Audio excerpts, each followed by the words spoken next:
Hi friends, ഞാനിപ്പോൾ ഉള്ളത് പാലക്കാട് ജില്ലയിൽ ചെർപ്പുളശ്ശേരി നെല്ലായ എന്ന് പറഞ്ഞ സ്ഥലത്താണ്. ഇവിടെ വന്നത് അനസിനെ കാണാനാണ്. അനസിന് പറ്റിയ നല്ലൊരു വധുവിനെ നമുക്ക് കണ്ടെത്തണം.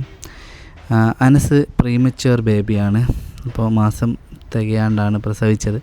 ചെറിയൊരു മാസത്തിലുള്ളൊരു വേരിയേഷൻ ഉണ്ട്. അപ്പോൾ എനിക്കെന്ന് പറഞ്ഞാൽ വലത് കൈക്കും വലത് കാലിനും ബുദ്ധിമുട്ടുള്ളത്. വലത് കാലിൻ്റെ പിന്നെ ഇതുണ്ടല്ലോ, കാലിൻ്റെ ഇത് തറയിൽ അങ്ങനെ കാൽപാദം തറയിൽ അങ്ങനെ മുട്ടൂല. അതേപോലെ വലത് കൈക്ക് ഓവർ വെയിറ്റ് എടുക്കാൻ പറ്റൂല. വേറെ വിഷയമൊന്നുമില്ല. പെട്രോൾ പമ്പിൽ ജോലി കാര്യങ്ങളൊക്കെ ചെയ്യുന്നതാണ്. +2 വരെയൊക്കെ പഠിച്ചാണ്. ബാക്കി ഡീറ്റെയിൽസ് നമുക്ക് അവരോട് ചോദിക്കാം. ഈ കാണുന്നതാണ് ഇവരുടെ വീട് കേട്ടോ. ഇതാണ് വീട്. ഓക്കെ, അപ്പോൾ നമുക്ക് ഉള്ളിലേക്ക് പോയിട്ട് വേണം പരിചയപ്പെടാം. നിങ്ങൾ മാക്സിമം വീഡിയോ ഷെയർ ചെയ്യണം കേട്ടോ. അപ്പോൾ ഈ വരുന്നതാണ് അനസ് കേട്ടോ. കണ്ടില്ല, നടക്കുമ്പോഴുള്ള ചെറിയൊരു ബുദ്ധിമുട്ടാണ്. അസ്സലാമു അലൈക്കും. എന്തൊക്കെയാ വിശേഷം? അപ്പോൾ അനസ് ഇവിടെ ഇരുന്നോ? ഇവിടെ കറണ്ട് പോയിക്ക്. അപ്പോൾ നമുക്ക് കോലായി തന്നെ ഇരിക്കാം അല്ലേ? അതെ. അനസ് ഇന്ന് ലീവാക്കിയതാ? എവിടെയാ വർക്ക് ചെയ്യുന്ന? പമ്പ് എവിടെയാ? പാലക്കാട് ടൗണിലാണ് അല്ലേ? അവിടെ നിൽക്കലാ? ഓഹോ. അപ്പോൾ എങ്ങനെയാ വരുത്ത്?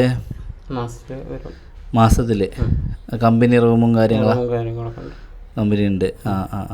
അത് ശരി. അനസ് എത്ര വരെ പഠിച്ചേ? +2. അതിനുശേഷം വേറെ എന്തിനാ പോയിരുന്നാ? പിന്നെ കോഴ്സുകൾ പഠിച്ചിരുന്നു. എക്സാം സ്ക്രൈബ് എഴുതിയതാ? പൈസ കണക്ക് കാര്യങ്ങളെല്ലാം അനസിനറിഞ്ഞൂടെ? എഴുതാനും വായിക്കാനൊക്കെ അറിയില്ലേ? എഴുതാനും വായിക്കാനും അങ്ങനത്തെ വിഷയങ്ങളൊന്നും ഇല്ല അല്ലേ? ഈ കാലിൻ്റെ ഈ ഒരു ബുദ്ധിമുട്ടാണുള്ളത്. പിന്നെ വലത് കൈക്ക് അങ്ങനെ വിഷയമൊന്നും ഇല്ല അല്ലേ? ചെറിയ വളവേ ഉള്ളൂ അല്ലേ? വെയിറ്റ് എടുക്കാൻ പറ്റായി ഒന്നുമില്ലാലും കൈക്ക് അങ്ങനെ? അതെ അതെ അതെ. അനസിന് എത്ര വയസ്സുണ്ട്? 31 അല്ലേ? അതെ. ഇപ്പോൾ നല്ല അനുയോജ്യമായിട്ടുള്ളൊരു വധുവിനെ നമുക്ക് കണ്ടെത്തണം. ദൂരം പ്രശ്നം ഉണ്ടാവും? കേരളത്തിലെവിടെയാണെങ്കിലും നമുക്ക് കുഴപ്പമൊന്നുമില്ല. പക്ഷേ നമുക്ക് അനുയോജ്യമായിട്ടുള്ള ഒരാളായിരിക്കണം എന്നുള്ളതാണ് അല്ലേ? ഇവിടെ ആരൊക്കെയാ? അങ്ങ് എത്ര മക്കളാ? 3 മക്കൾ. എത്ര ആൺകുട്ടികളാ? ഒരാണ്. 2 ആണും 1 പെണ്ണും അല്ലേ? ഏറ്റവും ഇളയതാണ് അനസ് അല്ലേ? ഇക്ക എന്താ ചെയ്യുന്നത്? ഗൾഫിലാണ് അല്ലേ? അത് ശരി. ഉപ്പ എന്താ ചെയ്യുന്നത്? കൃഷിയൊക്കെയാണ്, കൃഷിപ്പണിയാണ്. നമുക്കൊരു എത്ര വയസ്സ് വരെയുള്ള ആലോചന നോക്കാൻ? 27 വയസ്സ് വരെയുള്ള നോക്കും. ചെറിയ ചില ബുദ്ധിമുട്ടുള്ള ആലോചനയൊക്കെ അനസിന് പറ്റും കേട്ടോ. അതുപോലെ തന്നെ പെട്ടെന്നുള്ള ഡിവോഴ്സും കാര്യങ്ങളൊക്കെ ആണെങ്കിലും കുട്ടികൾ ബാധ്യതയൊന്നും ഇല്ലാത്തതും നമുക്ക് നോക്കിയിട്ട് ചെയ്യാം. മനസ്സിലാക്കുന്ന, സ്നേഹിക്കുന്ന ഒരാളാവുക എന്നുള്ളതാണ് ഏറ്റവും ഇമ്പോർട്ടൻ്റ് കേട്ടോ. ഇതേപോലെയുള്ള ആൾക്കാർ കേരളത്തിൽ എവിടെ നിന്നാണെങ്കിലും ഇതിൽ കൊടുക്കുന്ന നമ്പറിൽ അനസിനെ വിളിക്കണം. എത്രയും പെട്ടെന്ന് നല്ലൊരു പെൺകുട്ടീനെ കണ്ടെത്താൻ എല്ലാവരും ഇത് ഷെയർ ചെയ്യുകയും വേണം കേട്ടോ. വേറെ എന്തെങ്കിലും ഡിമാൻഡ് കാര്യങ്ങളുണ്ടോ? ഡിമാൻഡ് കാര്യങ്ങളൊന്നുമില്ല. നമ്മളെ കാര്യങ്ങൾ അറിഞ്ഞിട്ട്. അതെ, ഒരു പാവപ്പെട്ടവരായാലും ഒന്നും നമുക്ക് വിഷയമൊന്നുമില്ല. കാര്യങ്ങൾ മനസ്സിലാക്കി വരുന്ന ഒരാളാവണം അല്ലേ? അതെ അതെ അതെ അതെ. അത്രയാണ് നമുക്ക് കാര്യങ്ങൾ പറയാനുള്ളത്. വേറെ അനസിന് എന്തെങ്കിലും പറയാനുണ്ടോ? അതേ ഉള്ളൂ അല്ലേ? അതെ അതെ.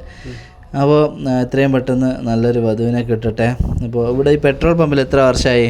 2 വർഷമായി. അവിടെ അതിൻ്റെ മുമ്പ് എന്തായിരുന്നു ചെയ്തേ? കടയിൽ നിൽക്കലായിരുന്നു അല്ലേ? അതിനെക്കാട്ടും ബെറ്റർ ഇപ്പോൾ പമ്പാണ് അല്ലേ? അവിടെ എത്ര മണിക്കൂറാണ് വർക്ക്? 12 മണിക്കൂർ. പിന്നെ അവിടെ തന്നെ നിൽക്കും, മാസത്തിൽ വരും, അങ്ങനത്തെ രീതിയാണ് അല്ലേ?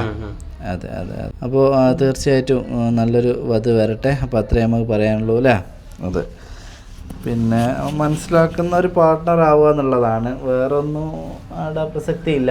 27 വയസ്സ് വരെ നമുക്ക് നോക്കാം. ആദ്യ വിവാഹം തന്നെയാണ് നോക്കുന്നത്. ജില്ല ഞാൻ പറഞ്ഞല്ലോ, നമുക്ക് പിന്നെ നമ്മൾ മനസ്സിലാക്കുന്ന ഒരാളാവുക എന്നുള്ളതിനാണ് ഏറ്റവും പ്രധാനം. ബാക്കി ജില്ലയും കാര്യങ്ങളും അന്നൊരു വിഷയമുള്ളതല്ല. എങ്കിലും ഒരുപാട് ദൂരത്തൊന്നും വേണ്ട.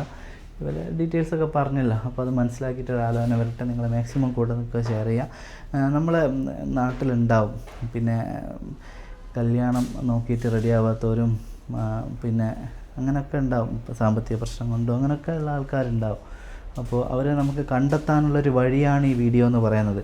അല്ലാതെ നമുക്ക് എത്ര തിരഞ്ഞാലും നമ്മൾ കണ്ടെത്താൻ പറ്റില്ല. ഇപ്പോൾ എൻ്റെ കാര്യമാണെങ്കിലും എന്നെ വിളിക്കുന്ന ആൾക്കാരുടെ ഡീറ്റെയിൽസ് എല്ലാം എൻ്റെ അടുത്ത് ഉണ്ടാവുള്ളൂ. പക്ഷേ ഒരു വീഡിയോ എന്ന് പറയുമ്പോൾ അങ്ങനെയല്ല, അത് പലരിലേക്കും എത്തും, അതുവഴി നമുക്കൊരാളെ കണ്ടെത്താൻ പറ്റും. അതുകൊണ്ടാണ് ഈ വീഡിയോന് ഇത്രയും സാധ്യത ഉണ്ട് എന്ന് പറയുന്നത്, നമുക്ക് ഇത്രയും കല്യാണങ്ങൾ നടത്താൻ സാധിച്ചത്.